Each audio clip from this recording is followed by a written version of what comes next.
ॐ स्थापकाय च धर्मस्य सर्वधर्मस्वरूपिणे अवतारवरिष्ठाय रामकृष्णाय ते नमः। ॐ नारायणं नमस्कृतं नरं चैव नरोत्तमं देवीं सरस्वतीं चैव ततो जयमुदीरयेत्।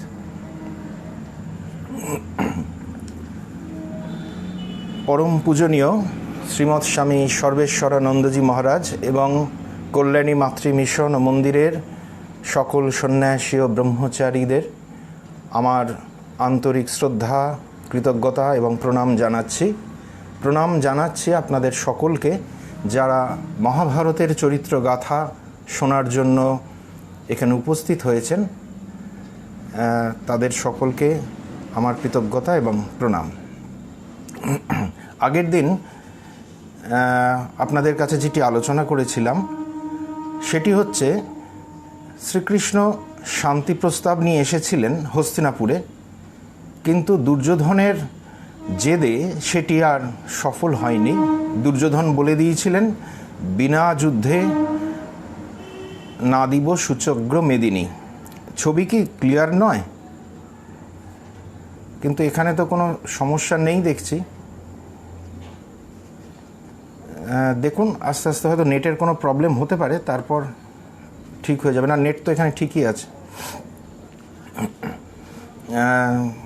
সেই যে শ্রীকৃষ্ণ বলেছিলেন যে যাতে যুদ্ধটা বন্ধ হয় তার জন্য সর্বাত্মক চেষ্টা করেছিলেন, কিন্তু সেটি সফল হলো না। দুর্যোধনের জেদের কারণে তাকে সবাই বোঝালেন, কিন্তু কিছু লাভ হলো না। শ্রীকৃষ্ণ ফিরে যাওয়ার পর আলাদা করে ভীষ্ম এবং দ্রোণ দুর্যোধনকে বোঝালেন যাতে দুর্যোধন এই যুদ্ধ থেকে সরে আসেন, পাণ্ডবদের সঙ্গে মিটমাট করে নেন। কিন্তু দেখা গেল সেখানেও দুর্যোধন শুনছে না। তার কারণ দুর্যোধন ভেবেছিলেন যে আচার্য দ্রোণ মুখে যত যাই বলুক শেষ পর্যন্ত তাদের হয়েই যুদ্ধ করবেন। কেননা তিনি যে বৃত্তি গ্রহণ করেন বলছেন ভীষ্মের কাছ থেকে, ভীষ্ম আবার সেই বৃত্তি গ্রহণ করেন হস্তিনাপুর রাজকোষ থেকে।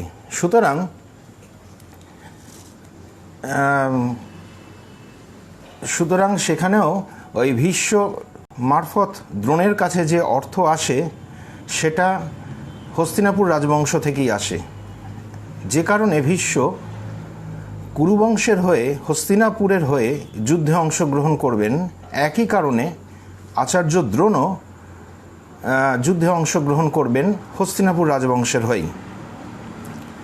অর্থের কারণ তো বটেই, আর কৃতজ্ঞতা ইত্যাদি যা আছে, তা এইটি দুর্যোধন খুব ভালো করে জানতেন। সেই জন্য দুর্যোধন তার কোনো কথা সেভাবে গ্রহণ করলেন না, আর সৎপরামর্শ তো নিলেনই না। তিনি জানেন যত অনিচ্ছা সত্ত্বেও আচার্য দ্রোণ যুদ্ধে অংশগ্রহণ করুন, তার সমস্ত শক্তি সমস্ত যুদ্ধ দক্ষতা দুর্যোধনের হয়েই প্রযুক্ত হবে। আজও তিনি রণক্ষেত্রে দুর্জয়, অস্ত্র হাতে ধরলে তাকে কোনোভাবেও কেউ আটকাতে পারবে না, তিনি অপরাজেয় বীর। সেই কারণে দুর্যোধন দ্রোণাচার্যের কথা কানে নেননি। কৃষ্ণ ফিরে গেলেন উপপ্লব্য নগরে, যেখানে পাণ্ডবরা রয়েছেন।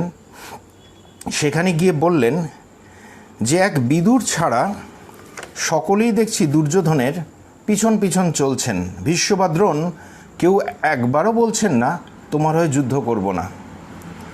এটা তারা বলতে পারতেন। বললে কি হতো, দ্রোণাচার্য অন্তত যদি বলতেন তাতে অশ্বত্থমা দুর্যোধনের পাশ থেকে সরে আসতো, কৃপাচার্যও সরে আসতো। এই দুজন তার সঙ্গে দ্রোণাচার্য, এই তিনজন যদি সরে যেত দুর্যোধনের পাশ থেকে, তাহলে দুর্যোধনের পক্ষে যুদ্ধে নামাটা খুব রিস্কি হয়ে যেত। দুর্যোধন হয়তো তখন বিশেষ করে চিন্তা করতেন যে আদৌ এই যুদ্ধে নামাটা উচিত কিনা। শ্রীকৃষ্ণ চাইছিলেন সেটি যে কোনোভাবে হোক দুর্যোধন যেন এই ভয়ঙ্কর লোকক্ষয়ী যুদ্ধ থেকে সরে আসেন। সেটি যখন কোনোভাবে হলো না, হতাশ হয়ে শ্রীকৃষ্ণ পাণ্ডবদের কাছে এই বলেছিলেন, কৃষ্ণ চেয়েছিলেন যে কৃতজ্ঞতাবোধ, প্রীতি ইত্যাদি যেসব ব্যক্তিগত ভাবনা চিন্তা আছে সেগুলো থেকে সরে এসে আচার্য দ্রোণ একবার বলুন আমি যুদ্ধ করব না। এটাই দুর্যোধনের কাছে একটি বড় বার্তা হয়ে থাকতো। বিদুর ছাড়া সকলেই দুর্যোধনের অনুগমন করেছিলেন, এটি কৃষ্ণের পছন্দ হয়নি। এতে ভারতবর্ষ তো বাঁচত। আসলে সংসারী মানুষ দীর্ঘকাল ধরে পরিশ্রম করে নিজের চারদিকে একটি গণ্ডি তৈরি করে ফেলেন, আর এই যে গণ্ডিটা করেন ব্যক্তিগত ভাবনা চিন্তা রুচি সংস্কৃতি অনুসারে, সেটা থেকে কখনো বেরোতে চায় না। এমনকি স্বয়ং ভগবান শ্রীকৃষ্ণ এসে স্বরূপ দর্শন করালেও নয়। শুধু দ্রোণ নন, বিদুর ছাড়া দেখা যাচ্ছে হস্তিনাপুরের সকলেই এই নিজস্ব ব্যক্তিগত গণ্ডি থেকে বেরোতে পারেননি। উল্টো দিকে পাণ্ডবরা কিন্তু অনেক ক্ষেত্রেই এই ব্যক্তিগত গণ্ডির বাইরে বেরিয়েছিলেন। যেমন যুধিষ্ঠির, তিনি বলেছিলেন আমাদের ইন্দ্রপ্রস্থ যদি ফেরত নাও দাও, 5টি গ্রাম দাও, আমরা মেনে নিচ্ছি, যুদ্ধটা বন্ধ করো। এই যে ব্যক্তিগত প্রয়োজন, চাওয়া পাওয়া, স্বার্থ, এর ঊর্ধ্বে উঠে গিয়ে জনকল্যাণের জন্য ভাবা, এইটি কৃষ্ণ আশা করেছিলেন কৌরবদের কাছ থেকে, কিন্তু তিনি পাননি। পাণ্ডবরা বরং শ্রীকৃষ্ণের এই আশাকে সম্মান জানিয়েছিলেন, এই আশা পূর্ণ করেছিলেন, সেই জন্য শ্রীকৃষ্ণ তাদের সঙ্গেই ছিলেন। আসলে জ্ঞান থাকলে তো হয় না, সেটিকে প্রয়োগ করার মতো একটা দৃঢ় ইচ্ছা থাকা চাই। না হলে সারা জীবন অন্তর্দ্বন্দ্বে জ্বলতে জ্বলতে শেষ হয়ে যেতে হয়। আচার্য দ্রোণের জীবনের শেষ 2টি সপ্তাহ এমনই দারুণ দহনকাল, কারণ সেই মহাযুদ্ধ শুরু হয়ে গেছে। এক অক্ষৌহিনীর অধিনায়কত্ব নিয়ে আচার্য দ্রোণ উপস্থিত হয়েছেন কুরুক্ষেত্র সমরাঙ্গনে। সেখানে আরও মহাবীর উপস্থিত রয়েছেন তার চারপাশে। সেখানে আচার্য দ্রোণকে বড় উজ্জ্বল দেখাচ্ছে সেদিন।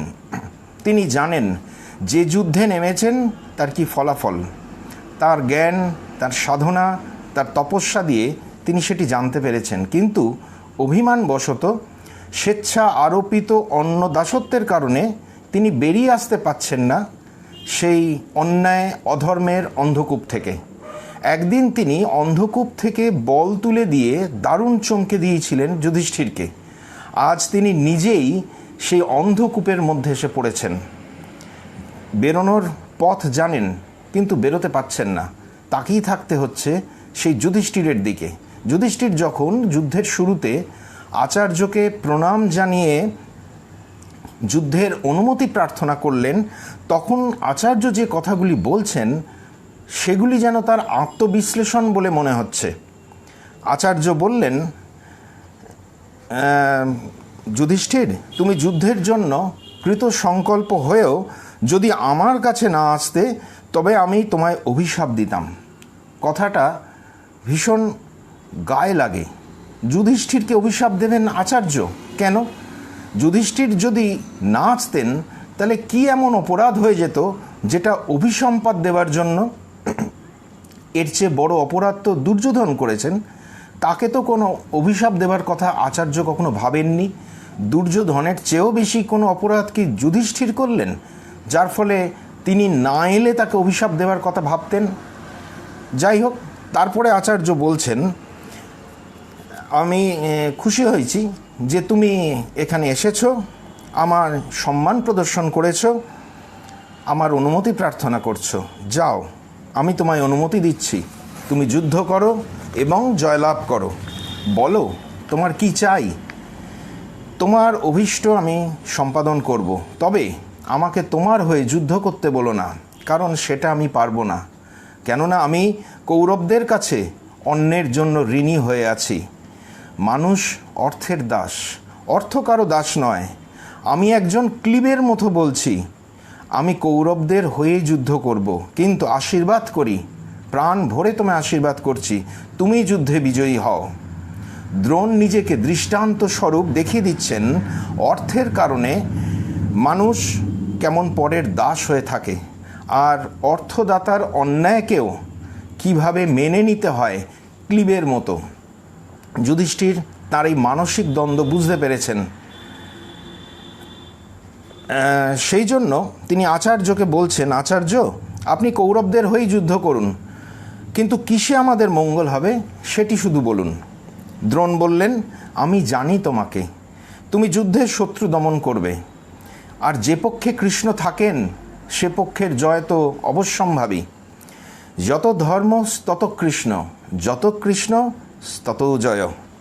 বলো তুমি আমার কাছ থেকে আর কি জানতে চাও? আচার্য তার শিষ্যকে যেন দুহাত উজাড় করে বরদান করতে চাইছেন, কারণ এমন সুযোগ তো আর আসবে না কখনো। যুধিষ্ঠির বললেন, আচার্য, আপনি যে আমায় বিজয় লাভের আশীর্বাদ করলেন, কিন্তু আপনি তো অপরাজেয়। আপনি থাকতে এই বিজয় লাভ আমার পক্ষে কি করে সম্ভব? দ্রোণাচার্য তখন উত্তর দিচ্ছেন, আমি রথে থেকে অস্ত্র হাতে যুদ্ধ করলে আমাকে পরাজিত করবে এমন কাউকেই আমি এখানে দেখতে পাচ্ছি না। একমাত্র তখনই আমাকে বধ করা সম্ভব হবে যখন আমি অস্ত্র ত্যাগ করে অচেতন হয়ে মৃত্যুর জন্য অপেক্ষা করব। আর সেটা সম্ভব যদি কোনো বিশ্বস্ত জন আমার কোনো প্রিয়জনের গুরুতর অপ্রিয় সংবাদ দেয়, তখন আমি অস্ত্র ত্যাগ করব। এ তোমাকে সত্য বললাম। যাও যুধিষ্ঠির, তুমি ভাইদের সঙ্গে মিলে দ্রুত আমাকে নিধনের চেষ্টা করো। দ্রোণ বলে দিলেন তার বধের উপায়, এবং তিনি ওই বিশেষ মুহূর্তটির জন্য যে ব্যাকুল হয়ে আছেন, উন্মুখ হয়ে আছেন, সেটিও স্পষ্ট হয়ে গেল। কিন্তু কোনো হতাশা বা দুর্বলতা থেকে নয়, বরং পরম আত্মবিশ্বাসের সঙ্গে তিনি এই কথা বললেন। 85 বছরের বৃদ্ধ আচার্য ভীষ্ম বলছেন, বহু যুবকের মিলিত শক্তির চেয়েও তার শক্তি বেশি। বাস্তবিক আচার্য দ্রোণ যথার্থই একজন মহাবীর। তার মধ্যে অহংকার অভিমান আছে, তার মধ্যে মায়া আছে, ক্রোধ আছে, কিন্তু আত্মবিশ্বাসও আছে, সৎ সাহসও আছে, সত্য দৃষ্টি আছে। তিনি প্রতিদিন সকালে ঈশ্বরের কাছে প্রার্থনা করেন পাণ্ডবদের মঙ্গলের জন্য, বিজয় লাভের জন্য, এবং তারপরেই অস্ত্রসজ্জায় সজ্জিত হয়ে পাণ্ডবদের বিরুদ্ধে যুদ্ধযাত্রা করেন। অর্থ, তার কাজকে যতই নিয়ন্ত্রণ করুক না কেন, অর্থ কিন্তু তার অন্তরকে কেড়ে নিতে পারেনি, কিনে নিতে পারেনি। সেদিক থেকে আচার্য দ্রোণ অনন্য। দুর্যোধনকে তিনি স্পষ্ট বলে দিয়েছিলেন, আমি কোনোভাবেই ধৃষ্টদ্যুম্নকে বধ করব না, কারণ বিধাতা ওকে সৃষ্টি করেছে আমাকে বধ করার জন্য, কিন্তু পাঞ্চালদের আমি সব শেষ করে দেব। মৃত্যুদূতকে বাঁচিয়ে রাখতে চান আচার্য দ্রোণ, তাই বলে অসহায় আত্মসমর্পণ নন। তিনি এরকম দুর্বল চিত্ত নন, তিনি আত্মসমর্পণ পছন্দ করেন না। যতবারই দেখা গেছে ধৃষ্টদ্যুম্নের সঙ্গে তার সংঘর্ষ হয়েছে, প্রতিবারই তিনি তাকে বিধ্বস্ত বিপর্যস্ত করে ছেড়ে দিয়েছেন। কোনো রকমে প্রাণ হাতে নিয়ে পালিয়ে বেঁচেছেন ধৃষ্টদ্যুম্ন। শ্লোকের পর শ্লোক জুড়ে অতি মানবিক দক্ষতায় মহাভারতের কবি আমাদের সামনে যে দ্রোণ ধৃষ্টদ্যুম্নের দ্বৈরথের চিত্র এঁকেছেন, বাস্তবিক তা অননুকরণীয়। সেই চিত্র বর্ণনা করার সামর্থ্য, ক্ষমতা কোনোটাই আমার নেই, আমি তার মধ্যে ঢুকছি না। ভীম, ধৃষ্টদ্যুম্ন, সাত্যকী সকলের সামনে অবলীলায় মুহুর্মুহু বাণবর্ষণে পাণ্ডব সৈন্যকে বিধ্বস্ত বিপর্যস্ত করেছেন আচার্য দ্রোণ। তখন তাকে কালান্তক জমের মতো লাগছিল। কোনো পাণ্ডব বীর যখনই তাকে আঘাত করেছে, তখনই আমরা দেখি মহাভারতকার একটি কথাই বলছেন, আচার্য দ্রোণ ক্রুদ্ধ হলেন। আর তারপরেই যেটা ঘটল সেটি মৃত্যুর উৎসব। এই উৎসব শেষ হতেই দেখা গেল মৃতদেহের বিশাল বিশাল স্তূপ এবং রক্তের বন্যা। বারবার এই ঘটনা ঘটেছে। যেখানে তার প্রিয়তম শিষ্য, সর্বশ্রেষ্ঠ ধনুর্ধর শিষ্য অর্জুন মৃদুভাবে যুদ্ধ করছেন, সেখানে আচার্য যুদ্ধ করছেন একেবারে রাজার মতো। কিন্তু যুদ্ধের 10ম দিনে সকাল থেকেই আচার্যের মন কেমন আনমনা হয়ে যাচ্ছিল। কোনো অজানা আশঙ্কায় তার মনটা ভারী হয়ে উঠছিল। চতুর্দিকে নানা রকম দুর্লক্ষণ দেখতে পাচ্ছিলেন। মন তার বলছিল, আজ হয়তো হস্তিনাপুরে তার একমাত্র সুহৃদ ভীষ্ম পতিত হবেন।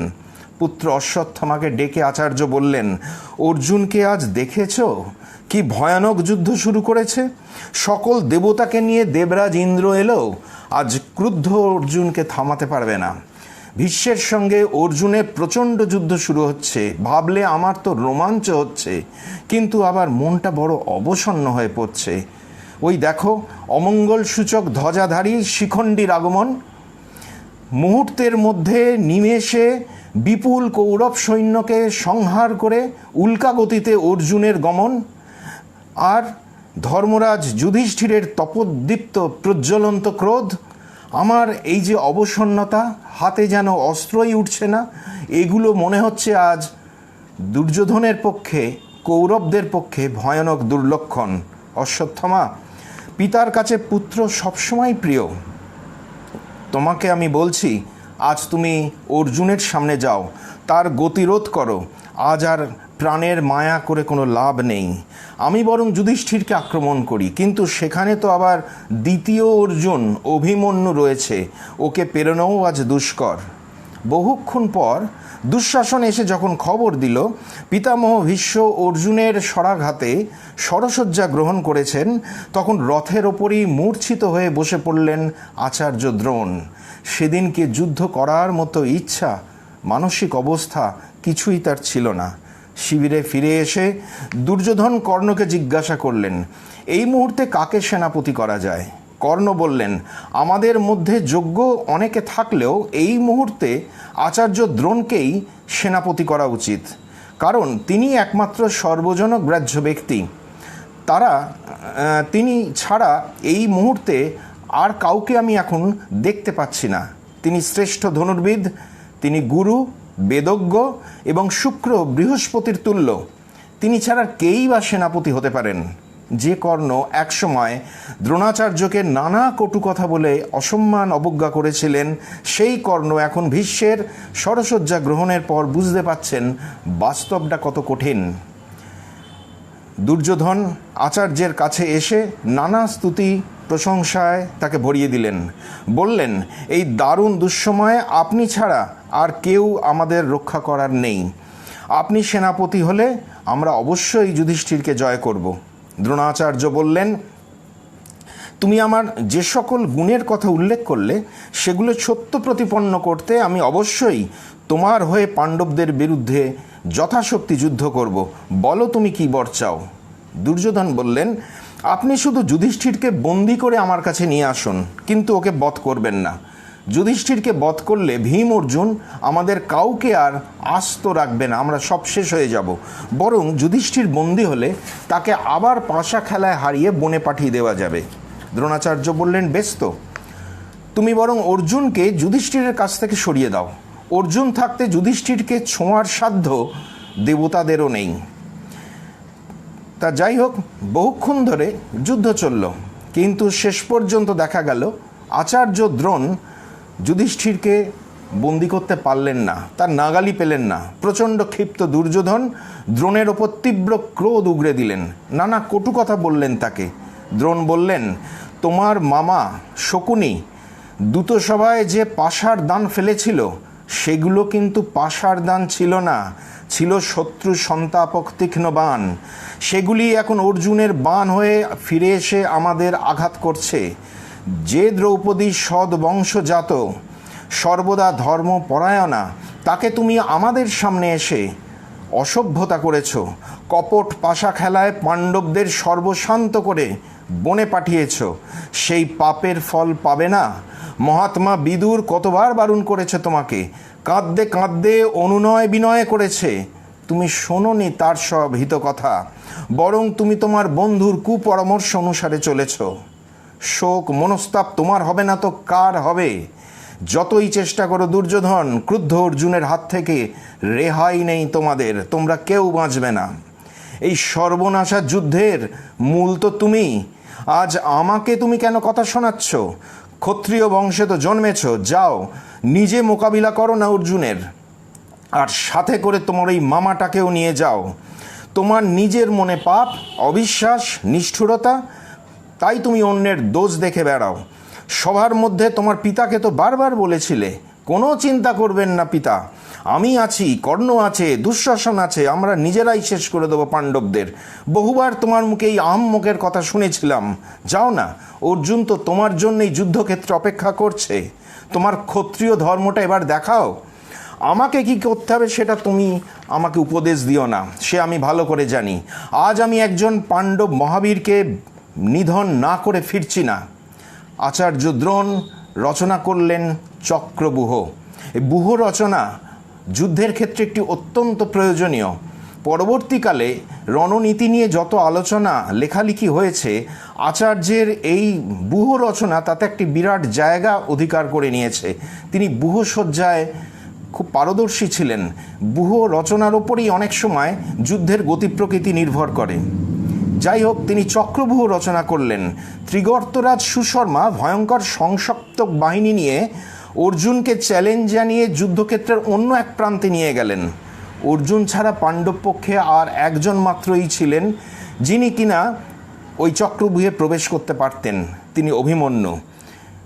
যুধিষ্ঠির এবং ভীমের নির্দেশে অভিমন্যু প্রবেশ করলেন চক্রব্যূহে এবং সপ্তরথীর সঙ্গে একা যুদ্ধ করে বিধ্বস্ত বিপর্যস্ত করে দিলেন তাদের। কর্ণ স্বরাঘাতে জর্জরিত দেহে দ্রোণাচার্যের কাছে এসে বলছেন, আচার্য, একটা কিছু ব্যবস্থা করুন, আর কিছুক্ষণ এরকম যদি চলে আমরা যে সব নিশ্চিহ্ন হয়ে যাব।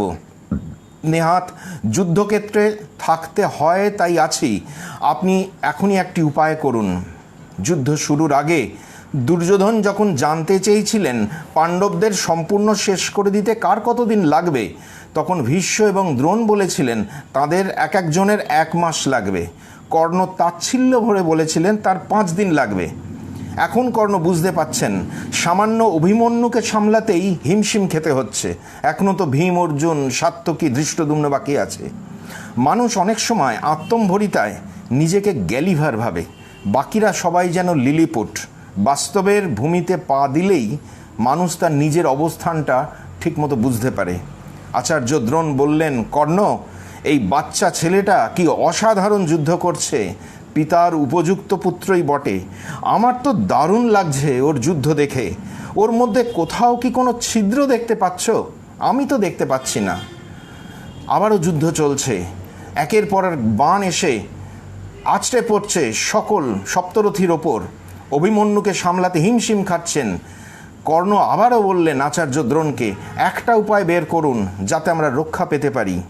আচার্য দ্রোণ তখন বললেন, উপায় একটাই আছে, পিছন দিক থেকে যদি ওকে আক্রমণ করো, ওর ধনুক ঘোড়ার লাগাম যদি কেটে দাও, সারথীকে বধ করে রথটা থামাও, ওকে নিরস্ত্র করে রথ থেকে ফেলে না দিলে ওকে যুদ্ধে জয় করা যাবে না। দ্রোণাচার্য অভিমন্যু বধের উপায়টা কিন্তু বললেন, তিনি কিন্তু নির্দেশ দেননি যে উপায় অবলম্বন করে কর্ণ, দুর্যোধন, দুঃশাসন, কৃপাচার্য, জয়দ্রথরা তাদের কাজ সারলেন।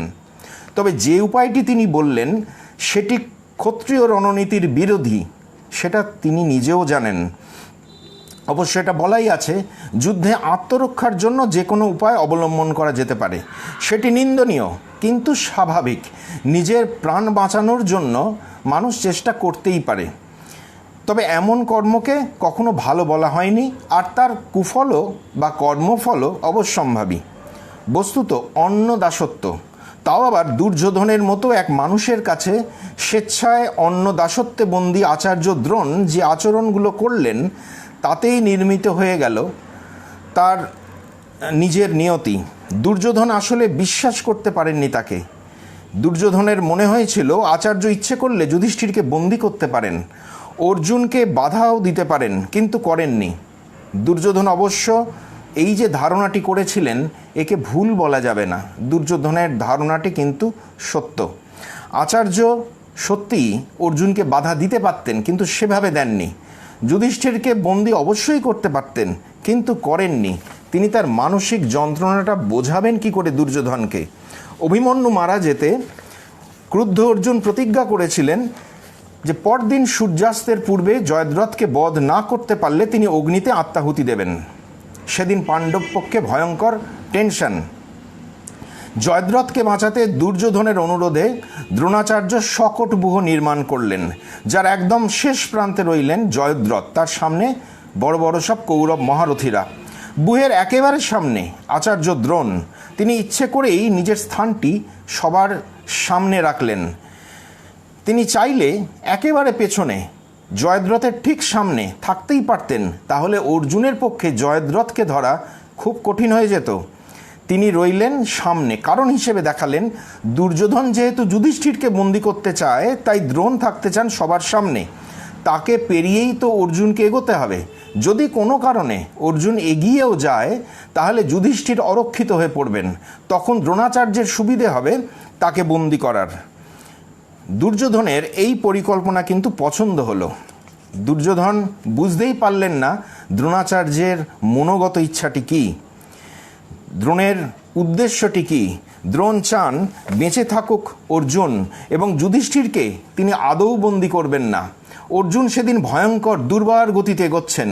কৌরবদের সৈন্য, যোদ্ধা, অশ্ব, গজ নিমেষে ভস্মীভূত করে দিচ্ছেন। ক্রুদ্ধ অর্জুন যে কী ভয়ানক হতে পারে সেদিন প্রথম দেখছে কুরুক্ষেত্র রণাঙ্গন। শুধু অর্জুন নয়, গোটা পাণ্ডব পক্ষ সেদিন তীব্র তেজে জ্বলছে। ভীম কাঁপিয়ে দিচ্ছেন রণভূমি। ধৃষ্টদ্যুম্ন, যুধিষ্ঠির, নকুল, সহদেব কেউ বাদ যাচ্ছেন না। যে যুধিষ্ঠির কয়েকবার দেখছি পালিয়ে যাচ্ছেন যুদ্ধে পরাজিত হয়ে দ্রোণের সামনে থেকে, সেদিন যুধিষ্ঠিরও এমন যুদ্ধ করছেন যে দ্রোণাচার্য পর্যন্ত স্তব্ধ হয়ে যাচ্ছেন। অর্জুন শিষ্য সাত্যকী এমন ভয়ানক যুদ্ধ শুরু করেছেন যে বড় বড় বীরেরা পর্যন্ত বিধ্বস্ত হচ্ছে, ধ্বংস হয়ে যাচ্ছে। সাত্যকীর বাণে ক্ষতবিক্ষত হয়ে দুঃশাসন পালাতে পালাতে হঠাৎ আচার্য দ্রোণের সামনে এসে উপস্থিত হলো। তাকে দেখে বড় কৌতুক অনুভব করলেন আচার্য।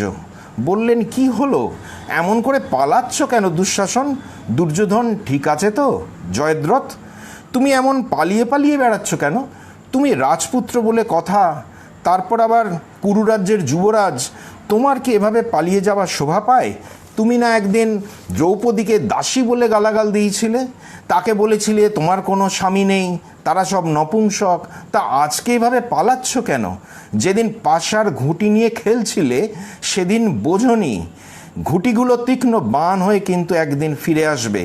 সেদিন পাণ্ডবদের কত বিদ্রুপ করেছিলে, তর্জন গর্জন করেছিলে, সেসব এখন গেল কোথায়?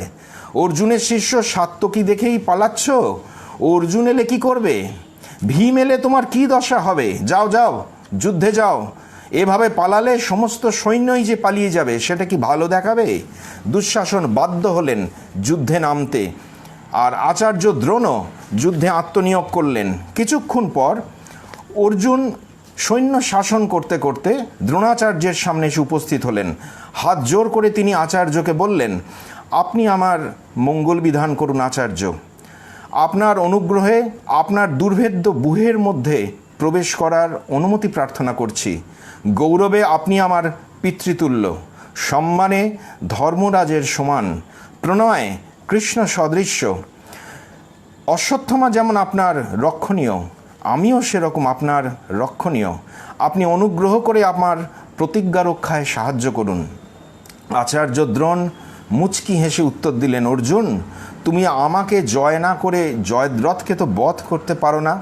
এই বলে দ্রোণ শত শত বাণে একেবারে আবৃত করে ফেললেন রথ, অশ্ব, সারথি শ্রীকৃষ্ণ সহ অর্জুনকে।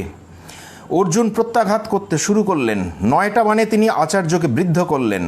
দ্রোণও তখন অর্জুনের বাণগুলি ছেদন করে জ্বলন্ত বিষ ও অগ্নিতুল্য বহু বাণ দিয়ে আক্রমণ করলেন অর্জুন এবং কৃষ্ণকে। অর্জুন তখন ভাবছেন আচার্যের ধনুক ছেদন করবেন। তিনি ভাবামাত্র আচার্য একটি বাণে অর্জুনের ধনুকের গুণ ছেদন করে ফেললেন।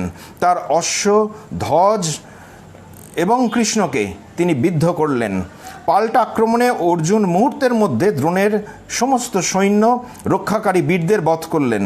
আচার্য এবার মৃদু হাস্য করে একটি নারাজ নিক্ষেপ করলেন, সেটি বিদ্ধ করল অর্জুনকে। কোনো রকমে নিজেকে সামলে নিয়ে অর্জুন বহু শত বাণে বিদ্ধ করে দিলেন আচার্যকে। এভাবে চলতেই থাকলো যুদ্ধ, আর সময়টাও এগিয়ে যেতে লাগলো। এখনও তো অনেক দূর যেতে হবে অর্জুনকে জয়দ্রথকে ধরার জন্য। তাই কৃষ্ণ অর্জুনকে বললেন, বৃথা কালক্ষেপ না করে আচার্যকে এড়িয়ে চলে যাওয়াই ভালো। অর্জুন তখন দ্রোণাচার্যকে প্রদক্ষিণ ও প্রণাম করে বাণ নিক্ষেপ করতে করতে এগিয়ে চললেন। আচার্য দ্রোণ হাসতে হাসতে বললেন, কি হলো অর্জুন, তুমি যাচ্ছ কোথায়? শত্রুকে জয় না করে তুমি নাকি ফেরো না? অর্জুন বললেন, আপনি আমার শত্রু নন, আপনি আমার গুরুদেব এবং আমি আপনার শিষ্য, পুত্রতুল্য। তাছাড়া যুদ্ধে আপনাকে জয় করবে এমন স্পর্ধা আমি রাখি না, কাউকে তো দেখতেও পাই না। দ্রোণাচার্য তবুও কিছুটা ধাওয়া করলেন অর্জুনকে এবং অস্ত্রবর্ষণ করলেন, কিন্তু অর্জুন বাণক্ষেপ করতে করতে এত দ্রুত বেরিয়ে গেলেন যে আচার্যের নিক্ষিপ্ত অস্ত্রগুলি মাটিতেই পড়ে রইল। কিছুক্ষণ পর দুর্যোধন এসে ধরলেন আচার্যকে। কি ব্যাপার, আপনি অর্জুনকে এভাবে ছেড়ে দিলেন? আপনার ভরসাতেই আমি জয়দ্রথকে আটকে রেখেছি, সে চলে যেতে চাইছিল, যেতে দিইনি। আপনি অর্জুনকে কোথায় আটকাবেন নাকি তাকে চলে যেতে দিলেন? ভুল আসলে আমারই হয়েছে আপনাকে বিশ্বাস করে। বহু কথা শোনালেন দুর্যোধন তিতিবিরক্ত হয়ে। তারপরে হঠাৎ তার মনে হলো একটু বেশি বলা হয়ে গেছে, তাই একটু সুর নরম করে বলছেন দুর্যোধন, আপনি আমার এই কথাগুলো ধরবেন না। আসলে আমার মন ভালো নেই, মাথা ঠিক নেই, আমাকে নানা চিন্তার মধ্যে থাকতে হচ্ছে। বড় ভুল কথা আপনাকে আমি বলে ফেলেছি। আসলে আপনি আমাদের এখন ভরসা। অনুগ্রহ করে একটা ব্যবস্থা করুন যাতে অর্জুন জয়দ্রথকে ধরতে না পারে। দ্রোণাচার্য বললেন, দুর্যোধন, তোমার অবস্থা আমি বুঝতে পারছি, আমি কিছু মনে করিনি তোমার কথায়, কিন্তু তুমি দেখো কৃষ্ণ সারথি শ্রেষ্ঠ এবং তার অশ্বগুলো অত্যন্ত দ্রুতগামী। সামান্য একটু ফাঁক পেয়েই অর্জুন এত দ্রুত বেরিয়ে গেল যে আমি তার নাগাল পেলাম না। দেখো আমার তীরগুলো সব মাটিতে পড়ে রয়েছে, আমার তো বয়স হয়েছে, আমি আর আগের মতো দ্রুত গমনে সক্ষম নই। কিন্তু আমি তো ঠিক করেছিলাম যুধিষ্ঠিরকে বন্দি করব, তুমি তো তাই চেয়েছিলে আমার কাছে। আমি বরং এখন যুধিষ্ঠিরকে বন্দি করার এই সুবর্ণ সুযোগকে কাজে লাগানোর চেষ্টা করি। তুমি বরং অর্জুনকে আটকাও, নির্ভয়ে যাও, যুদ্ধ করো। অর্জুন তো একা, কিন্তু তোমার সঙ্গে তো অনেক বীর যোদ্ধা আছে। দুর্যোধন এবার মুখ কাঁচুমাচু করে বলছে, আপনি যেমন শস্ত্রধারীদের মধ্যে শ্রেষ্ঠ, আপনি অর্জুনকে আটকাতে পারলেন না, সে আপনাকে অতিক্রম করে চলে গেল, আমি তাকে কি করে আটকাবো? যুদ্ধে বজ্রপাণি ইন্দ্রকেও জয় করা যায়, কিন্তু ক্রুদ্ধ অর্জুনকে কখনো জয় করা যায় না। দুর্যোধন বলছে, আমি কি করে দুর্ধর্ষ অর্জুনের সঙ্গে যুদ্ধ করব? এই আমি আপনার ভৃত্যের মতো আপনার শরণাগত হলাম, আপনি আমাকে পথ বলে দিন, আমার মান সম্মানটা একটু রক্ষা করুন। দ্রোণাচার্য বললেন, তুমি ঠিকই বলেছ দুর্যোধন, অর্জুন দুর্ধর্ষই বটে, তবে আমি একটা ব্যবস্থা করে দিচ্ছি, তুমি অর্জুনের সঙ্গে অবশ্যই যুদ্ধ করতে পারবে। শোনো দুর্যোধন, পুরাকালে বৃত্তাসুরের অত্যাচারে ইন্দ্র অন্য দেবগণ যখন ভীষণ রকম পীড়িত, স্বর্গচ্যুত, তখন সকলের প্রার্থনায় দেবাদিদেব মহাদেব ইন্দ্রকে আত্মরক্ষার জন্য একটি মহাশক্তিশালী কবচ দান করেছিলেন। সেই কবচ দ্বারা রক্ষিত হয়েই দেবরাজ ইন্দ্র বৃত্তাসুরকে বধ করেছিলেন। পরবর্তীকালে ইন্দ্র সেই কবচ দান করেন মহর্ষি অঙ্গিরাকে। অঙ্গিরার কাছ থেকে সেটি লাভ করেন তার পুত্র বৃহস্পতি। বৃহস্পতি সেই কবচটি দেন আমার গুরু ঋষি অগ্নিবেশ্যকে, এবং আমার গুরুর কাছ থেকে সেই মহাশক্তিশালী কবচ আমি লাভ করেছি। সেই কবচ এখন আমি মন্ত্রপুত করে তোমার শরীরে বেঁধে দিচ্ছি। আমি জানি ত্রিভুবনে কারুর ক্ষমতা নেই এই কবচ ভেদ করে তোমাকে বধ করবে। আমি ঈশ্বরের কাছে তোমার মঙ্গল প্রার্থনা করছি, তুমি যাও অর্জুনের সঙ্গে যুদ্ধ করো।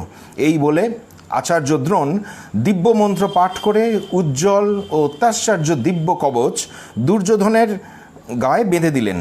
বিচিত্র যুদ্ধ সাজে সজ্জিত হয়ে দুর্যোধন সৈন্য সামন্ত নিয়ে ব্যান্ড বাজাতে বাজাতে অর্জুনের দিকে ধাবিত হলেন। অর্জুনের মহাশক্তিশালী তীরগুলো দেখা যাচ্ছে দুর্যোধনের কাছে আসছে, তাকে স্পর্শ করছে, কিন্তু বর্মভেদ করতে পারছে না। সেগুলো ফিরে ফিরে যাচ্ছে। হা হা করে হাসছে দুর্যোধন। অসাধারণ যুদ্ধ করছেন সেদিন দুর্যোধন। তার এই অসম সাহসী দুর্যোধনকে দেখে ভূয়সী প্রশংসা করলেন শ্রীকৃষ্ণ। অর্জুনকে বললেন, ব্যাপারটা কি বলো তো, তোমার তীরগুলো আজ ওকে কিছুই করতে পারছে না। অর্জুন হেসে বললেন, কৃষ্ণ তোমার অজ্ঞেয় কি কিছু আছে? তুমি তো সবই জানো, তবুও বলছি জিজ্ঞেস করলে বলে। আমি কিন্তু নিশ্চিত আচার্য দ্রোণ দুর্যোধনের শরীরে সেই মহাদেব প্রদত্ত কবচ পরিয়ে দিয়েছেন, কিন্তু দুর্যোধনের মর্ম বুঝছে না, মেয়েদের মতো গয়না পরে বসে আছে। দেখো আমি ওর কি দশা করি। বলা মাত্র অর্জুন একের পর এক তীক্ষ্ণ বাণে দুর্যোধনের রথ, ধ্বজ, সারথি, অশ্ব, ধনুক সব ভেঙে চুরমার করে দিলেন এবং দুটি বাণে দুর্যোধনের দুটি হাত বেঁধে ফেললেন রথের সঙ্গে। পাশে যারা বড় বীররা ছিলেন বিপদ বুঝে দুর্যোধনকে আড়াল করলেন এবং দুর্যোধন পালিয়ে যেতে বাধ্য হলেন। রাগে ফুঁসতে ফুঁসতে দুর্যোধন ফিরে এলেন। তিনি বুঝতেও পারলেন না আচার্য দ্রোণ অর্জুনকে যে উন্নত মানের ধনুর্বিদ্যা শিক্ষা দিয়েছেন, অর্জুন সেই শিক্ষা বলে সমস্ত দিব্যাস্ত্র, ভয়ঙ্কর মারণাস্ত্রের ধারণ, রক্ষণ এবং প্রয়োগ কৌশল জানেন। শুধু অস্ত্র সংগ্রহ করে কিংবা গায়ে দিব্য কবচ এঁটেই যুদ্ধ জয় করা যায় না। ময়ূরপুচ্ছধারী দাঁড় কাকের সঙ্গে তার কোনো তফাৎ থাকে না। দুর্যোধন কিন্তু এসব বোঝে না, তাই বারে বারে তিনি কটাক্ষ করেন আচার্যকে, আর আচার্য নিজেই নিজেকে ধিক্কার দেন, অনুতাপে ভোগেন। বলেন, যারা আমার পুত্রের মতো সারা জীবন যারা ন্যায়ের পথে সত্যের পথে চলেছে, তাদের বিরুদ্ধেই কিনা আজ আমাকে অস্ত্র ধারণ করতে হচ্ছে। আমার মতো যারা ব্রাহ্মণের ঘরে জন্মেও ব্রাহ্মণের কাজ করে না, তাদের এমন অসহায়ভাবে ন্যায়ের বিরুদ্ধে যুদ্ধ করতে হয়। আচার্য নিজেকেই ধিক্কার দিচ্ছেন, অনুতপ্ত হচ্ছেন। ব্রাহ্মণের যজন যাজন তার ভালো লাগতো না বলে আচার্য দ্রোণ একদিন গ্রহণ করেছিলেন তার পছন্দের ক্ষত্রিয় কর্ম। ভেবেছিলেন পরমুখাপেক্ষী হবেন না, নিজের ক্ষমতায় এবং যোগ্যতায় স্বাধীন ক্ষত্রিয় কর্ম করে তিনি জীবিকা নির্বাহ করবেন। কিন্তু পাকে চক্রে জড়িয়ে গেলেন হস্তিনাপুর রাজবংশের সঙ্গে। কৃতজ্ঞতাবশত ছেড়েও আসতে পারলেন না, বরং বাধ্য হলেন সম্রাট ধৃতরাষ্ট্রের প্রশ্রয়পুষ্ট দুর্যোধনের অনুগমন করতে। এ তার কাছে আত্মহত্যার সামিল। একদিন দুর্যোধনের বাক্যে পীড়িত দ্রোণাচার্য অত্যন্ত বিরক্ত, জীবনের প্রতি বীতশ্রদ্ধ হয়ে বললেন, আমি বৃদ্ধ হয়েও যথাশক্তি যুদ্ধ করে যাচ্ছি জয়লাভের জন্য, তবু তুমি আমায় কথা শোনাতে ছাড়ছ না। ঠিক আছে, এবার নিকৃষ্ট কার্য হলেও করব। তুমি যে অন্যায্য ন্যায্য যাই চাইবে আমি সেটাই করব। যারা দিব্যাস্ত্র সম্বন্ধে অনভিজ্ঞ তাদের ওপর দিব্যাস্ত্র প্রয়োগ করব। অস্ত্র স্পর্শ করে আমি শপথ করছি, পাঞ্চাল সৈন্য শেষ না করে আমি কবচ ত্যাগ করব না। মহাভারতকার জানাচ্ছেন দুর্যোধনের অন্য দাসত্বের কথা সবসময় জাগরুক থাকত দ্রোণাচার্যের মনে, এবং এটাই ভেতরে ভেতরে তাকে দগ্ধ করে দিত। সেই নিদারুণ দহন জ্বালা প্রবল অস্ত্র বর্ষণের মধ্যে দিয়ে নেমে আসতো কুরুক্ষেত্রের রণাঙ্গনে। আমরা লক্ষ্য করি পাণ্ডব পক্ষের মধ্যে একমাত্র পাঞ্চাল বীর বা সৈন্যদের দিকেই তার সমস্ত আক্রমণের অভিমুখ নির্দিষ্ট হয়েছিল। পাঞ্চালদের দেখলেই তার মেজাজ কেমন যেন গরম হয়ে যেত। দ্রুপদকে যখন বধ করলেন তখন এমন তীব্র আক্রোশে করলেন এবং মুহূর্ত মাত্র সময় নষ্ট না করে দ্রুত গতিতে পাঞ্চাল সৈন্য সমুদ্র দলিত মথিত করে দিলেন যে মহাভারতের কবিও ফুরসত পেলেন না দ্রোণ দ্রুপদের সেই যে দ্বন্দ্ব সেটিকে প্রকাশ করার ভাষা দিয়ে। তাদের মনের কি অবস্থা, ক্রিয়া প্রতিক্রিয়া বলার সময়টুকুও দিলেন না দ্রোণাচার্য মহাভারতের কবিকেও। এমনকি দ্রুপদের মৃত্যুতে শোক প্রকাশের সুযোগ পেল না পাণ্ডবরাও। শুরু হয়ে গেল ভয়ানক রাত্রিযুদ্ধ। মশাল জ্বালিয়ে সৈন্যরা চিনতেই পারছে না কে কোন দলের। অনেক সময় নিজেরাই নিজেদের দলের সৈন্যদের মেরে ফেলছে। সারা দিনের শ্রমের ক্লান্তি সে তাদের অধিকার করে নিয়েছে। তারা কাতর আবেদন জানাচ্ছে যুদ্ধটা বন্ধ করুন, দুর্যোধনকে দ্রোণাচার্যকে বলছেন। কিন্তু দুর্যোধনের ক্রোধ আর আক্রোশ এতই যে সেই আবেদনে সাড়া দিচ্ছেন না। মধ্যরাত পেরিয়ে যাবার পর অর্জুনের আন্তরিক অনুরোধে সেদিনকার মতো যুদ্ধ সমাপ্তি ঘোষণা করলেন আচার্য দ্রোণ। কিন্তু দুর্যোধন ক্ষিপ্ত হয়ে উঠলেন। তার যুদ্ধ তৃষ্ণা যে মেটেনি। আচার্যকে তীব্র কটাক্ষ করে বললেন, পাণ্ডবদের সুবিধে করে দেওয়ার জন্যই আপনি ইচ্ছে করে যুদ্ধটা থামালেন। দ্রোণাচার্য বললেন, যাদের নিয়ে যুদ্ধ করব সেই সৈন্যদের তো একটু বিশ্রামের প্রয়োজন। আর তুমি চেনো না অর্জুনকে, ওর আর এক নাম গুড়াকেশ, নিদ্রাকে জয় করেছে সে। কোনো বিশ্রাম না নিয়ে টানা 2-3 দিন ধরে একভাবে যুদ্ধ করে যেতে পারে, এতে কিন্তু তোমারই বেশি ক্ষতি। বাস্তবিক দেখা গেল সাধারণ সৈন্যরা রণক্ষেত্রে রক্তপিচ্ছিল পথে যেখানে পেরেছে, যে অবস্থায় আছে সেইভাবেই শুয়ে পড়েছে। কেউ রথের ওপর, কেউ ঘোড়ার ওপর, কেউ মৃতদেহের স্তূপের ওপর। নড়ার ক্ষমতা তাদের নেই, ক্ষুধায় ক্লান্তিতে অবসন্ন তারা। কিন্তু দুর্যোধনের নির্দেশে মাত্র 2 ঘন্টা শুয়েই আবার উঠে পড়তে হলো তাদের। আবার শুরু হয়ে গেল যুদ্ধ। আচার্য দ্রোণ একের পর এক দিব্যাস্ত্র, এমনকি ব্রহ্মাস্ত্র প্রয়োগ করতে লাগলেন সাধারণ সৈন্যদের ওপর, লঙ্ঘন করতে লাগলেন গুরুর নির্দেশ। এমনকি তিনি নিজেও তার শিষ্যদের যেটি বারবার বলেছিলেন সেই নির্দেশও নিজে লঙ্ঘন করলেন, শুধুমাত্র দুর্যোধনের অনবরত অপমান অসম্মান তার ধৈর্যচ্যুতি ঘটিয়ে করছিল বলে। একটা কথা এ প্রসঙ্গে একটু জানিয়ে রাখি, সেটি আমাদের মনে রাখা উচিত। সেটা হলো, সকল যুদ্ধের মূল ভিত্তিটাই হচ্ছে ক্রোধ, আক্রোশ, প্রতিশোধ স্পৃহা। তখন কারো মাথায় কিন্তু ঠান্ডা থাকে না, এটা আমাদের বুঝতে হবে। ন্যায় নীতি বিচার করে যুদ্ধ কিন্তু করা যায় না। ঠান্ডা মাথায় ঘরে বসে আমরা মহাভারত চর্চা করতে পারি, সাহিত্য সেবা করতে পারি, জপ ধ্যান যাগ যজ্ঞ পুজো আচ্ছা এসব করতে পারি, কিন্তু যুদ্ধ হয় না। যুদ্ধের মধ্যে একটি অন্যরকম পরিস্থিতি থাকে, পরিবেশ থাকে। সাধারণ একটা নিয়ম করে দেওয়া থাকে বটে যুদ্ধের জন্য, কিন্তু সেটা সবসময় মানা সম্ভব হয় না। তাই দেখা যায় কুরুক্ষেত্র যুদ্ধে বহুবার যুদ্ধনীতি লঙ্ঘিত হয়েছে এবং দুপক্ষই করেছে, কৌরব এবং পাণ্ডব। তবে পাণ্ডবরা তুলনামূলকভাবে কম করেছে এই পর্যন্ত। দ্রোণাচার্য সেদিন এমন ভয়ঙ্কর রুদ্রমূর্তি ধারণ করলেন যে কোনোভাবেই তাকে আটকানো যাচ্ছিল না। এই সময় অর্জুন এসে উপস্থিত হলেন আচার্যের সামনে। এই গুরু এবং শিষ্যের মধ্যে শেষ সাক্ষাৎকার। তুমুল যুদ্ধ শুরু হলো দুজনের মধ্যে। একের পর এক দিব্যাস্ত্র এবং ব্রহ্মাস্ত্র প্রয়োগ করতে লাগলেন আচার্য দ্রোণ। অর্জুন প্রতিটি অস্ত্রই নিমেষে ধ্বংস করে ফেললেন। শিষ্যের কৃতিত্বে মনে মনে খুশি হলেন আচার্য। এমন ভয়ানক সব অস্ত্রের মুহুর্মুহু বিস্ফোরণ ঘটতে লাগলো যে সৈন্যরা ভয়ে দূরে সরে গিয়ে দেখতে লাগলো এই যুদ্ধ। কুরুক্ষেত্রের সারা আকাশ সম্পূর্ণ পক্ষীশূন্য হয়ে গেল। এমন অদৃষ্টপূর্ব যুদ্ধ দেখার জন্য সহস্র সহস্র দেবতা, গন্ধর্ব, ঋষি, যক্ষ, রাক্ষস সকলে দূর আকাশে এসে উপস্থিত হলো। পরম বিস্ময়ে তারা নিজেদের মধ্যে বলাবলি করতে লাগলো, এ যুদ্ধ মানুষের নয়, এ যুদ্ধ অসুরের নয়, রাক্ষসের নয়, গন্ধর্বের নয়, দেবতাদেরও নয়। এ নিশ্চয়ই আরও ঊর্ধ্বস্তরের কোনো 2 মহাশক্তির যুদ্ধ। রুদ্রদেব যদি নিজেকে দুভাগে বিভক্ত করে যুদ্ধ করেন তবেই এমন যুদ্ধ সম্ভব। তবে যে অস্ত্রবিদ্যা ও বীরত্ব দ্রোণাচার্যের মধ্যে দেখছি, অর্জুনের মধ্যে দেখছি, সে সবই আছে। তার সঙ্গে আছে অস্ত্র প্রয়োগের দুরন্ত কৌশল এবং শক্তি।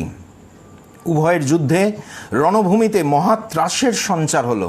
মনে হলো এবার ধ্বংস হয়ে যাবে পৃথিবী।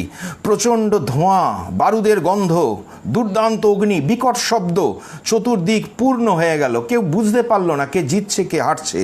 বস্তুত আচার্য দ্রোণকে যুদ্ধরত অবস্থায় বধ করার ক্ষমতা সেই রণক্ষেত্রে একমাত্র অর্জুন ছাড়া কেউ ছিলেন না। কিন্তু অর্জুন সেটি করবেন না। নিজের সর্বস্ব গেলেও তিনি কখনো আচার্যকে আগ বাড়িয়ে মারতে যাবেন না, মারবেন তো নাই, আগ বাড়িয়ে কখনো যুদ্ধেও যাবেন না। মহাভারতের কবিও বোধহয় এই যুদ্ধকে অমীমাংসিত হিসেবে উপস্থাপন করতেই পছন্দ করেন, কারণ এরপরেই দেখছি তিনি যুদ্ধের অন্য প্রান্তে চলে গেছেন, সেখানকার বর্ণনা দান করছেন, কিন্তু তাকে আবার ফিরে আসতে হলো আচার্য দ্রোণের কাছে, কারণ আজকের দিনটা শুধুমাত্র দ্রোণাচার্যের। দ্রোণকেই আজকে হাইলাইট করছেন মহাভারতের কবি। দ্রোণ তখন নৃশংসভাবে পাঞ্চাল নিধনে ব্যস্ত। শুধু যে পাঞ্চালদের প্রতি তার আক্রোশ তা নয়, বরং দুর্যোধনের তীক্ষ্ণ কটাক্ষ সন্দেহ জীবনের প্রতি তাকে বীতশ্রদ্ধ করে তুলেছে। আর তিনি জানেন তার যুদ্ধ যত তীব্র হবে ততই তাকে থামানোর প্রয়াস দ্রুত হবে। সেই পরম কাঙ্ক্ষিত মুহূর্তটির জন্য তিনি কিন্তু ব্যাকুল হয়ে রয়েছেন। কৃষ্ণ অর্জুনকে বললেন, আচার্য যেভাবে যুদ্ধ করছেন, দেবরাজ ইন্দ্রেরও সাধ্য নেই তাকে জয় করার। উনি অস্ত্রত্যাগ না করলে তাকে বধ করা যাবে না। আমার ধারণা একমাত্র অশ্বত্থামা নিহত হয়েছে বললেই তিনি যুদ্ধ বন্ধ করবেন। অর্জুনের এটি মনোপুত হলো না। দেখা যাচ্ছে পৃথিবীর সঙ্গে আচার্যের একটি বন্ধন, সেটি হচ্ছে তার পুত্র অশ্বত্থামা। ভীম শুনতে পেলেন কৃষ্ণের কথা। তিনি অশ্বত্থামা নামে একটি দুর্দান্ত হস্তি সেখানে ছিল রণাঙ্গনে, তাকে বধ করলেন। করে এসে আচার্যের কাছে চিৎকার করে বলতে লাগলেন, অশ্বত্থামা নিহত হয়েছে, অশ্বত্থামা নিহত হয়েছে। আকস্মিক এই কথায় স্তম্ভিত হয়ে গেলেন আচার্য, কিন্তু বিশ্বাস হলো না তার। কিছুক্ষণ পর ধাতস্থ হয়ে আবার শুরু করলেন যুদ্ধ এবং ভাবী সংহারক ধৃষ্টদ্যুম্নের উদ্দেশ্যে প্রয়োগ করতে লাগলেন ভয়াবহ সব দিব্যাস্ত্র। যে ধৃষ্টদ্যুম্নকে তিনি বধ করবেন না বলেছিলেন একদিন, সেই ধৃষ্টদ্যুম্নের উদ্দেশ্যেই প্রাণঘাতী সব অস্ত্র প্রয়োগ করতে লাগলেন, কারণ ওই ক্রোধ এবং তার ক্ষাত্রচিত বীরত্ব। ধৃষ্টদ্যুম্ন পাল্টাক্রমণ করলেন। দুই অসম সাহসী বীরের সে এক রোমহর্ষক যুদ্ধ। কিছুক্ষণ পর আচার্য দ্রোণ ভেঙে ফেললেন ধৃষ্টদ্যুম্নের ধ্বজা এবং ধনুক। মারা পড়ল তার রথ, তার অশ্ব, সারথি সকলে ক্ষতবিক্ষত হয়ে গেল। ধৃষ্টদ্যুম্নের সারা শরীর ধ্বংস করে দিলেন তার সমস্ত সৈন্য, অশ্ব, গজ মুহূর্তের মধ্যে। মৃত্যুকে এভাবেই শাসন করেন অমিত বিক্রমী পুরুষ আচার্য দ্রোণ। আকাশপথে এবার উদিত হলেন দ্রোণ পিতা ঋষি ভরদ্বাজ এবং বশিষ্ঠ, বিশ্বামিত্র, গৌতম, কশ্যপ, গর্গ, যমদগ্নি, ভৃগু, অঙ্গিরা প্রমুখ মহর্ষিরা। স্পষ্ট ভাষায় তারা আচার্যকে বললেন, দ্রোণ, তুমি অধর্ম অনুসারে যুদ্ধ করছো। ব্রাহ্মণ বংশে জন্মে এমন নিষ্ঠুরতা কখনো সঙ্গত নয়। ব্রহ্মাস্ত্র প্রয়োগ করে তুমি সাধারণ সৈন্যদের হত্যা করেছ, এ অন্যায়। এ কাজ আর কখনো করো না। আর বিলম্ব নয়, এবার অস্ত্র ত্যাগ করো। তোমার কাল পূর্ণ হয়েছে, প্রস্তুত হও মৃত্যুর জন্য। দ্রোণের তীব্র ক্রোধ এবং তেজ ক্রমশ প্রশমিত হলো। তার কানে বাজতে লাগলো ভীমের কথাগুলো। দেখতে পেলেন দূরে খড়গ হাতে দাঁড়িয়ে রয়েছেন ধৃষ্টদ্যুম্ন। বুঝতে পারলেন তার মৃত্যু আসন্ন। তিনি আপন মৃত্যুর পন্থা ভালো করেই জানতেন। যুদ্ধের আগেই তিনি বলে দিয়েছিলেন যুধিষ্ঠিরকে, প্রিয়তমের অপ্রিয় সংবাদে অস্ত্র ত্যাগ করে অচেতন অবস্থায় বসে পড়লে তবেই তাকে বধ করা যাবে। কিন্তু এ তো অধর্ম, যুদ্ধনীতি বিরোধী। দ্রোণাচার্য এই নীতি বিরুদ্ধ উপায়ই যুধিষ্ঠিরকে বলেছিলেন, কিন্তু সহজে তো সেটি সম্পন্ন হবার নয়। তাই সেই পথটি মুক্ত করার জন্য তিনি নিজেই সপ্তরথী মিলে অভিমন্যুকে বধ করলেন নিজের মৃত্যুর পথটি আবিষ্কার করতে। যুধিষ্ঠিরকে আচার্য দ্রোণ জিজ্ঞেস করলেন, ভীমের কথা সত্য কিনা? ভগবান কৃষ্ণকে নয়, এমনকি তার পুত্রাধিক প্রিয় অর্জুনকেও নয়, যুধিষ্ঠিরকে জিজ্ঞেস করলেন। কারণ যুদ্ধের পূর্বে তিনি নিজের মুক্তিপথের চাবিটি গচ্ছিত রেখেছিলেন যুধিষ্ঠিরেরই কাছে। মনে পড়ছে এখন, তিনি বলেছিলেন, তুমি না এলে যুধিষ্ঠির, তোমাকে আমি অভিসম্পাত করতাম। তখন এর মানেটা আমরা বুঝিনি, আজ বুঝতে পারছি। বড় আশ্চর্য লাগছে তার এই কথাটি। বোঝা যাচ্ছে তিনি আশা করেছিলেন যুধিষ্ঠির তার কাছে আসবেন এবং নিজের মুক্তিপথের চাবিটি যুধিষ্ঠিরের কাছে গচ্ছিত রাখবেন, কারণ তিনি ধর্মকে জানেন, সময়টাও বোঝেন। দ্রোণ এই যে যুদ্ধে খুলে ফেলবেন তার মুক্তিপথের দুয়ার, তিনি প্রতীক্ষা করেছিলেন যুধিষ্ঠিরের আগমনের। তার হাতে সেই মহামূল্যবান চাবিটি গচ্ছিত রেখে নিশ্চিন্ত হবেন আচার্য। তারপর তাকে দুহাত ভরে আশীর্বাদ করেছিলেন, বরদান করেছিলেন, এবার সময় এসেছে সেই চাবিটি ফেরত নেওয়ার।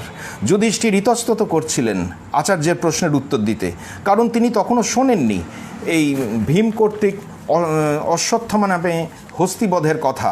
ভীম এসে তাকে সবটা জানালেন। কৃষ্ণ বললেন, মহারাজ, দ্রোণাচার্য যদি আর মাত্র 2 প্রহর যুদ্ধ করেন, তাতে সমস্ত সৈন্য এবং আমরা সকলেই বিনষ্ট হয়ে যাব। দ্রোণের হাত থেকে আপনি আমাদের সকলকে রক্ষা করুন। প্রাণ রক্ষার জন্য মিথ্যা বললে কখনো পাপ হয় না। এখন আপনার হাতেই নির্ভর করছে সমস্ত পাণ্ডব পক্ষের জীবন মরণ। এই সময় সত্যের চেয়ে মিথ্যা বলাই শ্রেয়। যুধিষ্ঠিরের মনে পড়ল যুদ্ধের পূর্বে আচার্য দ্রোণের কথাগুলি, কিন্তু তিনি তো মিথ্যে বলবেন না, তাই উচ্চস্বরে বললেন অশ্বত্থামা হত, আর নিম্নস্বরে বললেন ইতি গজ। ঋষিবাক্য শোনার পর থেকে এমনিতেই আচার্য নিজেকে বড় অপরাধী ভাবছিলেন। এবার যুধিষ্ঠিরের মুখে চরম অপ্রিয় সংবাদটি শুনে গভীর শোকে আচ্ছন্ন হয়ে পড়লেন। দেখলেন ধৃষ্টদ্যুম্ন তার বিশাল ধনুকে তীর যোজনা করে তাকে লক্ষ্য করে রয়েছে, কিন্তু তিনি দুর্বলের অসহায়ের মৃত্যুকে পছন্দ করেন না। আচার্য দ্রোণ তিনি ধৃষ্টদ্যুম্নকে প্রতিহত করতে দিব্যাস্ত্রের স্মরণ করলেন, কিন্তু দিব্যাস্ত্র তার স্মরণ পথে এলো না, তার সময় চলে গেছে। তিনি তখন সামনে যে কটি সাধারণ অস্ত্র ছিল সেইগুলি প্রয়োগ করেই ধৃষ্টদ্যুম্নের ধনুক ভেঙে দিলেন। ভীমের কথাগুলি তাকে বড় নাড়া দিল। ভীম বললেন, এতদিন আপনি কাকে মেরেছেন আচার্য? যারা দুটো পয়সার জন্য এখানে এসেছে যুদ্ধ করতে, সেই সব সাধারণ মানুষকে? শুধু নিজের পুত্র পরিবারের জন্য, অর্থের জন্য, নির্বোধ ব্যক্তির মতো শুধু আপনি তাদের মেরে গেছেন। নিজের ভবিষ্যৎ রক্ষার জন্য এইভাবে সাধারণ সৈন্যদের নির্বিচারে মারতে লজ্জা হয় না আপনার? আপনার মতো ব্রাহ্মণত্বের ধ্বজাধারী লোকেরা যদি নিজের স্বধর্ম পালন করত, ক্ষত্র বৃত্তি নিয়ে যুদ্ধ না করত, তাহলে অন্তত এমন ভয়ানক লোকক্ষয় হতো না। আর কার জন্য আপনি বাঁচতে চাইছেন? শুনছেন না অশ্বত্থামা মারা গেছে? ভীম আর নতুন কথা কি বলবেন? আচার্য দ্রোণ নিজেই তো জানেন ব্রাহ্মণ বংশে জন্মে যে ভয়ানক কর্ম করতে হচ্ছে বাধ্য হয়ে, সেটি তার অভিপ্রেত ছিল না। কৌরব পক্ষের সেনাপতি তিনি, তার দায়িত্ব কিন্তু সর্বাধিক। তিনি অস্ত্র ত্যাগ করতে মনস্থ করেছেন, সেটা তার কর্ম শেষ হয়ে গেছে বলে, কিন্তু দায়িত্বভার তাকে কাউকে দিয়ে দিতে হবে। তিনি তো দায়িত্ব জ্ঞানহীন নন, সে দায়িত্ব তিনি দিয়ে যাচ্ছেন তার সহযোদ্ধাদের। তিনি চিৎকার করে বললেন, কর্ণ, কৃপ, দুর্যোধন, আমি তোমাদের বারবার বলছি তোমরা যুদ্ধে জয়লাভের চেষ্টা করো। কৌরব এবং পাণ্ডব সকলের মঙ্গল হোক, এই আমি অস্ত্র ত্যাগ করলাম। এরপর অস্ফুটস্বরে তার প্রিয় পুত্রের নাম উচ্চারণ করলেন আচার্য। তারপরেই রথের মধ্যে বসে পড়লেন যোগাসনে। মহাভারতের কবি জানাচ্ছেন, মহাতপস্বী আচার্য দ্রোণ একাগ্রচিত্তে যোগ অবলম্বন করে পরম পুরুষ শ্রীবিষ্ণুকে স্মরণ করতে লাগলেন। তার মুখ কিঞ্চিত উপরে তোলা, মুদ্রিত নয়ন, কিন্তু চোখের দৃষ্টি বক্ষের দিকে স্থাপিত। পূর্ণ সত্যগুণ অবলম্বন করে প্রণব মন্ত্রে তিনি চিত্তকে নিবিষ্ট করে যোগাসনে বসে আছেন। ভয়ঙ্কর রণক্ষেত্র এখন স্তব্ধ, সকলে এক দৃষ্টে দেখছে তাকে। বিস্ময়ের ঘোর সকলেরই চোখে। কিছুক্ষণ আগেই যিনি তোলপাড় করে দিয়েছিলেন সৈন্য সমুদ্র, এখন তিনি নিষ্কম্প দীপশিখার মতো শান্ত স্থির। সারাদিন ঘোর যুদ্ধ দর্শন করে দিনান্তের ক্লান্ত রবি অস্তাচলের পথে, তার ম্লান আরও ছড়িয়ে পড়েছে সারা রণক্ষেত্রে। আমরাও এই সময় একটু শান্ত হয়ে দাঁড়াই তার সামনে জোর হস্তে, দ্রুত মিলিয়ে নিই তার জীবনের হিসাবগুলি, কারণ আমাদের পক্ষে এই মুহূর্তে সেটি বিশেষ জরুরি। প্রথম জীবনে তিনি ঋষি অগ্নিবেশের আশ্রমে দীর্ঘকাল কঠোর ব্রহ্মচর্য পালন করেছিলেন। মাথায় জটা হয়ে গিয়েছিল, শরীর মলিন হয়ে গিয়েছিল, দেহের সৌন্দর্যের প্রতি কোনোদিনও তার কোনো নজর ছিল না, নারীর প্রতি তার কোনো দুর্বলতাও ছিল না। একটি মাত্র পুত্র নিয়েই তিনি সন্তুষ্ট ছিলেন। ব্রহ্মচর্য, ইন্দ্রিয় সংযম, কৃচ্ছতা, তপশ্চর্যা তার সারা জীবনের সঙ্গী ছিল। তার তেজস্বিতার উৎস কিন্তু এখানেই। অধর্মের পক্ষে যুদ্ধ করলেও ধর্মপক্ষ পাণ্ডবদের প্রতি তার স্নেহ, মমতা, আশীর্বাদ, সহায়তা পূর্ণ মাত্রায় ছিল। শুধু ঈশ্বরের কাছে তাদের মঙ্গল প্রার্থনা করেই তিনি কিন্তু ক্ষান্ত হননি, তার দায় সারেননি। সকলের সমস্ত ধারণার বাইরে গিয়ে এক অদ্ভুত উপায়ে পাণ্ডবদের তিনি সাহায্য করেছেন ধর্মযুদ্ধে জিততে। সেটা না বুঝেছে পাণ্ডবেরা, না বুঝেছে কৌরবেরা। ভেবে দেখুন, মহাবীর একলব্যকে তিনি অস্ত্র শিক্ষা দিতে চাননি এবং মহাস্ত্রবিদ হওয়ার লক্ষণ থাকলেও তাকে সেই মুহূর্তে গুরুদক্ষিণার নাম করে শক্তি হ্রাস করে দিয়েছিলেন। আমরা তাকে তখন ধিক্কার জানিয়েছিলাম। দেখুন, পরবর্তীকালে একলব্য ধর্মবিরোধী শক্তির সঙ্গে কিন্তু হাত মিলিয়েছিলেন। তাকে দেখেই ব্রহ্মবিদ আচার্য নিশ্চয়ই বুঝেছিলেন তার এই একলব্যের শক্তি ন্যায় ধর্মের বিরুদ্ধে যাবে ভবিষ্যতে। তিনি কি জানতেন না এইভাবে কখনো গুরুদক্ষিণা নেওয়া যায় না? তিনি বেদ পাঠ তো কিছু কম করেননি, ন্যায়শাস্ত্র তো কিছু কম করেননি, সব তার অধিগত। তিনি খুব ভালো করেই জানতেন গুরুদক্ষিণা এইভাবে নেওয়া যায় না। মানুষের কাছে চিরকাল যে অশ্রদ্ধেয় হয়ে থাকবেন এর ফলে, এটাও কি তিনি জানতেন না? অবশ্যই জানতেন। জেনে শুনে এই কলঙ্কের বোঝা তিনি নিজের কাঁধে তুলে নিয়েছিলেন শুধুমাত্র ধর্মপক্ষকে রক্ষা করতে। আমরা স্মরণ করি, দ্রৌপদীর যখন অসম্মান হচ্ছে তখন তিনি নীরব ছিলেন। তখনও আমরা বিরক্ত হয়েছিলাম আচার্যের ওপর, ধিক্কার জানিয়েছিলাম। কিন্তু ভেবে দেখুন, দ্রৌপদীর বস্ত্রহরণের সময় তিনি যদি উচ্চকণ্ঠে প্রতিবাদ করতেন, ধৃতরাষ্ট্রের প্রশ্রয়াধীন দুর্যোধন কর্ণ কি শুনত? কখনোই শুনত না। তিনি হয়তো চেয়েছিলেন প্রতিবাদ প্রতিশোধ উত্থিত হোক পাণ্ডবদের মধ্য থেকে। কতকাল তারা ক্ষমা ধর্মের ব্রাহ্মণ্য রীতির অবলম্বন করে থাকবে? এই অপমান ওদের অন্তর্নিহিত শক্তিকে জাগ্রত করুক। শুধু প্রতিবাদ করে এই অন্যায়কে স্তব্ধ করা যায় না, প্রয়োজন প্রতিজ্ঞার। সেটি উঠে এসেছিল ভীমের কণ্ঠে। আমরা জানি অভিমন্যু বধের উপায় তিনিই বলে দিয়েছিলেন। তার প্রতি আমাদের তৃতীয় অভিযোগ ছিল, তিনি অভিমন্যু বধের উপায় বলেছিলেন, কিন্তু দেখতে হবে তিনি কিন্তু নির্দেশ দেননি। তিনি নিজে শুধু অভিমন্যুর ঘোড়া দুটো মেরেছিলেন আর কিছু অস্ত্র বর্ষণ করেছিলেন। এই পর্যন্ত যা করার সেটা দুর্যোধন কর্ণ দুঃশাসন অশ্বত্থামারা করেছে। এটারও প্রয়োজন ছিল, কারণ আচার্য লক্ষ্য করেছিলেন যুদ্ধে 12 দিন হয়ে গেছে, অথচ এখনও তার প্রিয় শিষ্য অর্জুনকে রণদেহী মেজাজে দেখা যাচ্ছে না। মহাভারতকার জানাচ্ছেন প্রথম 9 দিন পাণ্ডবদের হয়ে একা ভীমই প্রবলভাবে সৈন্য ধ্বংস করে গেছে। শিবিরে ফিরে প্রতিদিন যুধিষ্ঠির উষ্মা প্রকাশ করেছে অর্জুনের প্রতি, তিনি হালকা চালে যুদ্ধ করছেন বলে। কৃষ্ণ অসন্তুষ্ট হয়েছেন অর্জুনের এই মৃদুভাবে যুদ্ধ করায়। কৃষ্ণ বলেছিলেন, দাদা যুধিষ্ঠির, আপনি নিশ্চিন্ত হন, অর্জুন যদি না পারে আমি অর্জুনের হয়ে যুদ্ধ করব, আমার প্রতিজ্ঞা রক্ষার কোনো প্রয়োজন নেই। আর যুধিষ্ঠির বলেছিলেন, না কৃষ্ণ, তুমি প্রতিজ্ঞা ভঙ্গ করো না, আমরা সকলে মিলে চেষ্টা করি, নিশ্চয়ই পারবো।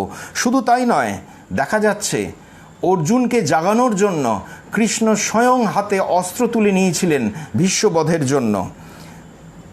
দ্রোণাচার্য সব কিছু লক্ষ্য করেছিলেন। যতক্ষণ না অর্জুন জেগে উঠছে ততক্ষণ পাণ্ডবদের জয় সুনিশ্চিত হবে না। সেই অর্জুন জাগলেন যখন তার পুত্র অভিমন্যু মারা গেলেন। এই আঘাতের প্রয়োজন ছিল। দ্রোণাচার্য অর্জুনকে জাগাতেই পরোক্ষে সাহায্য করলেন। তিনি চাইলেই জয়দ্রথ বধের দিন অর্জুনকে আটকে দিতে পারতেন, কিন্তু আটকাননি। তিনি বহুবার সুযোগ পেয়েছেন যুধিষ্ঠিরকে বন্দি করার, কিন্তু করেননি। দুর্যোধনের বারংবার অপমান তিরস্কার সত্ত্বেও তিনি তার নীতি থেকে এক মুহূর্ত সরে যাননি। প্রতিদিন তিনি সাড়ম্বরে যুদ্ধসজ্জা রচনা করে দুর্যোধনকে শুধু ফাঁকি দিয়ে গেছেন, শুধু পাঞ্চাল সৈন্য ধ্বংস করেছেন। এতে পাণ্ডবদের বিশেষ কোনো ক্ষতি হয়নি। তিনি আক্রমণের তীব্রতা বাড়িয়েছেন অনর্থক যুদ্ধটাকে তাড়াতাড়ি শেষ করে দিতে, না হলে দুর্যোধন যে শান্ত হবে না। কি অসাধারণ মানসিক শক্তি এবং নীতিবোধ! না থাকলে মানুষ এইভাবে কলঙ্কের বোঝা নিজের কাঁধে নিয়ে ধর্মের বিজয় পথকে পরিষ্কার করতে পারে না। আচার্য দ্রোণ এতদিন আমাদেরও বিভ্রান্ত করেছেন। জীবনের অন্তিম মুহূর্তে এসে খুলে গেছে তার স্বরূপ, আমরা এবার চিনতে পাচ্ছি তাকে।